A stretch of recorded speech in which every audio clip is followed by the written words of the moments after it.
Neste domingo, os bolivianos vão decidir se o presidente Evo Morales pode concorrer a um novo mandato e governar até 2025. A correspondente Mônica Yanakiev tem as informações. Evo Morales foi eleito o primeiro presidente indígena da Bolívia em 2006 e logo se transformou no símbolo da luta contra a discriminação. 10 anos depois, ele é o presidente que mais tempo ficou no poder, num país que tem uma história de instabilidade política e econômica. Em 3 governos, Evo estatizou recursos naturais, eliminou o analfabetismo e reduziu a pobreza. A economia cresceu em média 5% ao ano e, segundo o Fundo Monetário Internacional, vai crescer 3,5% em 2016, apesar da queda dos preços das commodities que afetou os países vizinhos. Nesse cenário, Evo Morales lançou uma campanha para mudar a Constituição. Ele quer abrir caminho para se candidatar em 2019 ao 4º mandato consecutivo, que só terminaria em 2025. E os bolivianos é que vão decidir isso em um referendo no próximo domingo.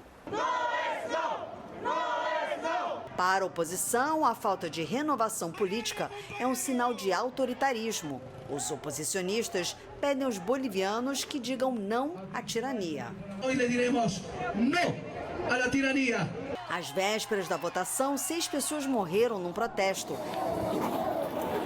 E Evo Morales foi acusado de favorecer uma ex-namorada com contratos governamentais. O presidente, que é solteiro, nega as acusações. Não pode entender que algumas pessoas usem isso.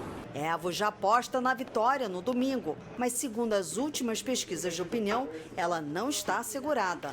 Tanto os aliados do presidente quanto a oposição têm cerca de 40% das intenções de voto. Ou seja, na prática, os dois lados aparecem empatados. Vamos conversar com Emir Sader, que está no Rio de Janeiro.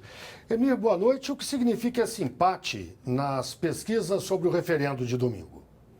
Boa noite. Por um lado, significa o extraordinárias transformações que a Bolívia teve nesses anos todos, que fazem com que a pesquisa de apoio ao governo do Evo Morales tenha mais de 60% a favor dele. No entanto, denúncia de desgaste, um fundo indígena em que teve desvio de recursos, esse caso em particular de uma moça que foi namorada dele, teve um filho que até morreu aos 2 anos de idade, que trabalha numa empresa chinesa, é acusado de ter dado vantagens, embora ela tivesse entrado depois, desgastaram a imagem dele. Então, a oposição tem o argumento de que bastaria o mandato dele, que vai até 2020, não haveria necessidade e possibilidade de se estender. Haveria um certo desgaste da legitimidade do governo dele, o que dá um equilíbrio. Emílio, o que deve pesar mais na decisão dos bolivianos? Existem 18% de indecisos e essas denúncias das últimas 2 semanas pessoais em relação a Evo Morales fizeram com que houvesse até uma pesquisa com muito pouca amostragem, 600 pessoas, nos centros urbanos, onde a oposição é mais forte. No campo, o Evo Morales é muito mais forte, que daria uma vantagem até folgada, eventualmente, para o não. Produzindo a ideia de que essas denúncias teriam tido efeitos de desgaste do governo. Vamos ver o que vai acontecer, mas certamente esses fatores de última hora, inclusive essa morte de 6 pessoas em El Alto anteontem, vamos ver que efeito vai ter nessa decisão final. São muitos indecisos por uma situação em que tem sim ou não de relativo equilíbrio entre as duas forças. Emir Sader, obrigado, uma boa noite.